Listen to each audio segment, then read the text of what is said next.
Hello, my name is Mark Sinakori, and I'm going to be doing a information blog on my thoughts of, say, a guy in my shoes coming off the plane now to Los Angeles with dreams and aspirations to be an actor, or anything entertainment really, but mostly an actor. They come off the plane and they want to be an actor, or they want to at least work in entertainment in some way. Now, this is present day 2023. When I moved to Los Angeles, it was 2005, September 2nd, 2005. And I feel that by the time I moved out to Los Angeles, the nighttime live to tape shows such as Dancing with the Stars, American Idol, and America's Got Talent, those shows took over just before I moved to Los Angeles.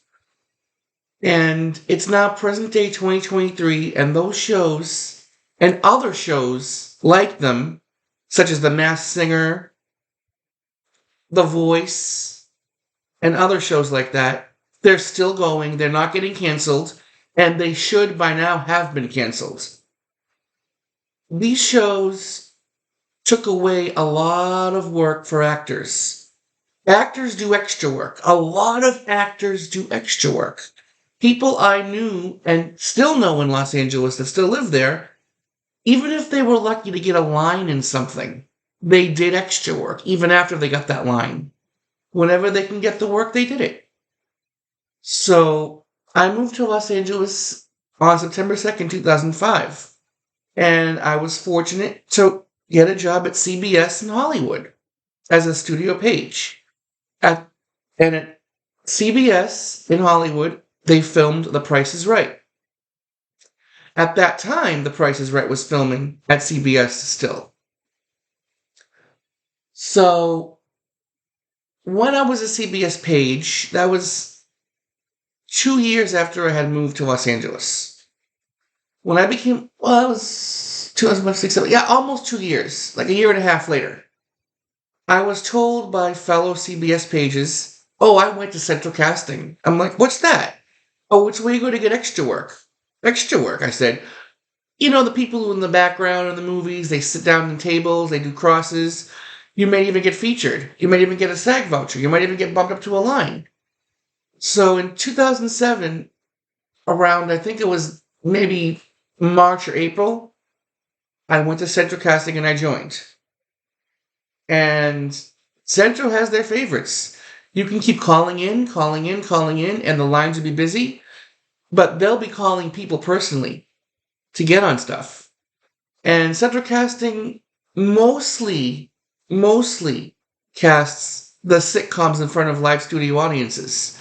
And that's an area a lot of people told me you'd be great at that as an actor of any sort. And I was only fortunate one time to get extra work once on Rules of Engagement, one time in 2010, through Central Casting. I never worked any other live in front of a studio audience sitcom but that one. So, over the years, while I was living in Los Angeles, I joined a booking service. I joined Cut Above Casting. And Cut Above Casting went out of business around the time COVID happened, around 2020, they went out of business. Cut Above Casting was able to get me out to shows that were looking for roles that matched my description. It didn't mean I was going to get cast. It just meant I was going to get looked at by the casting director of the extras. And I'll say 90% of the time, they passed me by. When I was either submitted or there was nothing to submit me to because there was nothing that day or that week to be submitted to for that category.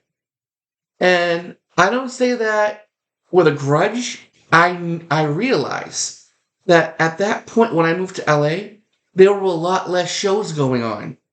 And I blame that on shows such as Dancing with the Stars, American Idol, America's Got Talent. All those shows took away from sitcoms in front of live studio audiences. Remember the 90s? Remember all those great shows? Home Improvement, Family Matters, Boy Meets World.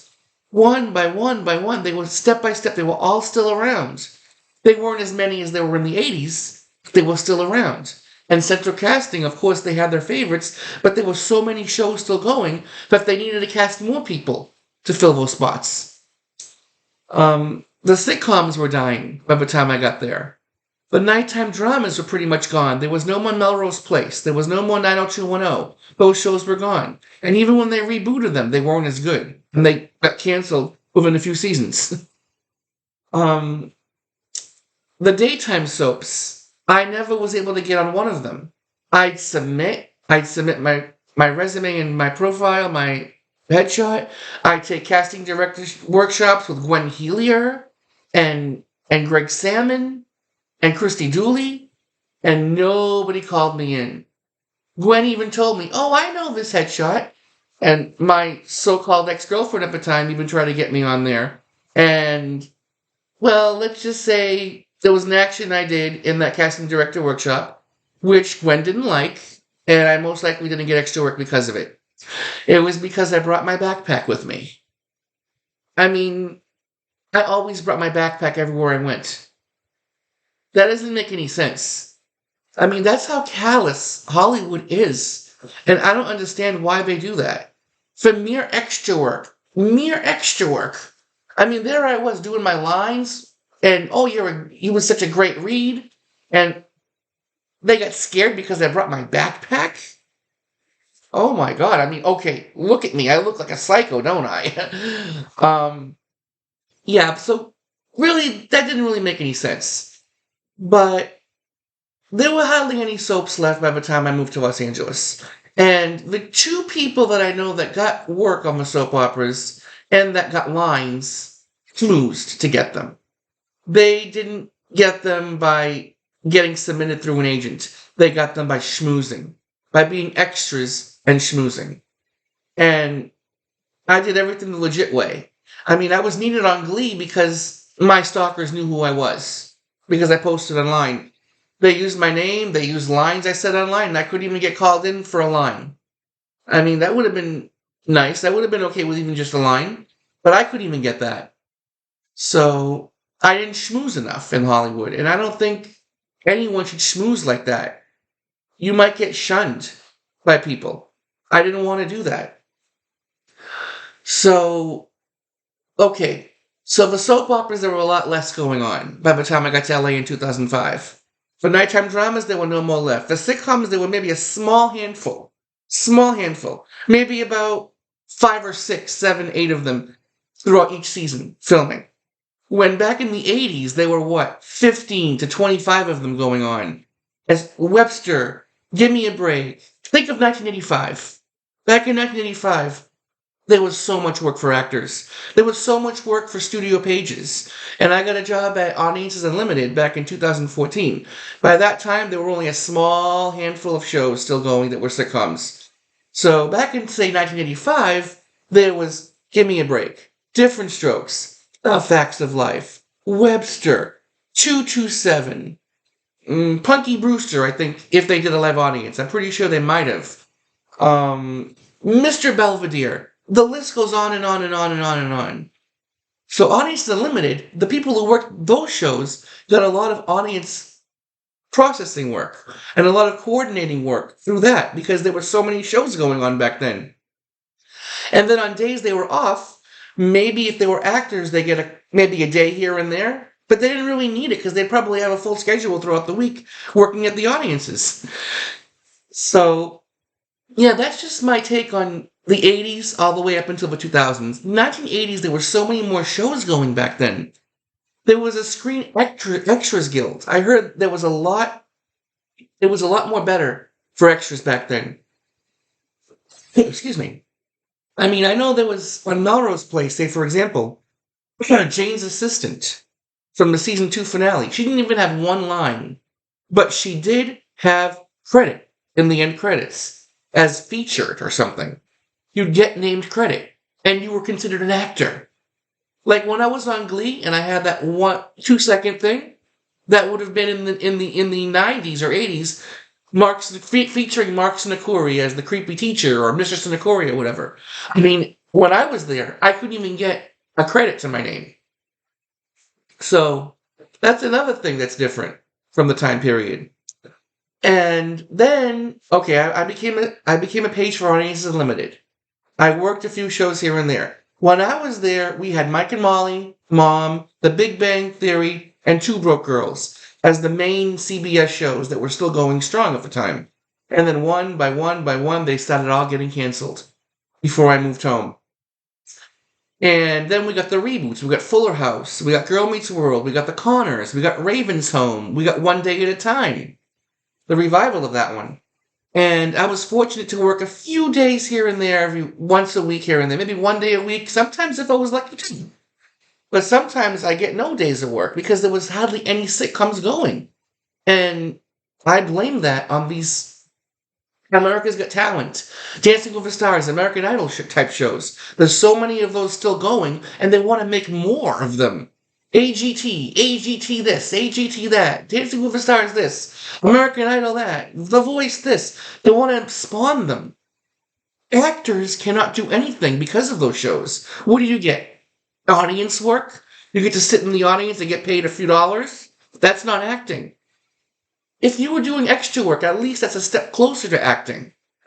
So I feel by the time I got to LA, a lot of stuff was closing up. And then when I moved home, COVID happened.